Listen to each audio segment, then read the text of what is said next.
اهلا بيكم. لو بيتك فيه نمل كتير ودي حاجة عاملالك ازعاج وقلق، لو جربتي منتجات كتير للنمل والحشرات الزاحفة وما جابتش نتيجة، لو عايزة حاجة تقضي نهائيا على النمل وتخلصك منه للأبد، يبقى الفيديو ده ليكي. جايبلك النهاردة وعن تجربة اقوى علاج هيخلصك من النمل ومشاكل النمل هقولك عليه، لكن انزلي الاول دوسي على زر الاعجاب واشتركي في القناة علشان يوصلك كل جديد. يلا بينا نبدأ الفيديو.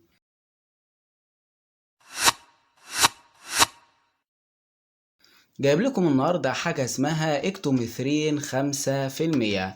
اكتوميثرين ده حاجة كده زي السحر، وفي ناس كتير ما تعرفش عنه حاجة، رغم ان اللي بيستخدمه بيجيب معاه نتيجة حلوة قوي، لكن تقريبا محدش بيتكلم عليه علشان تكون حاجة خاصة بيه، يعني بيخبس عليها. المهم اكتوميثرين ده عبارة عن مسة هتجيبيها من الصيدلية. اصل استخدامه بيستخدم لعلاج الجرب والهرش والحكة، لكن احنا النهاردة هنستخدمه علشان نقضي على النمل. بتجيبيه من الصيدلية وبتحط تقريبا غطا او 2 على جرد المية كبير، وترشيهم او تمسحي بيهم الشقة او المطبخ او المكان اللي فيه نمل.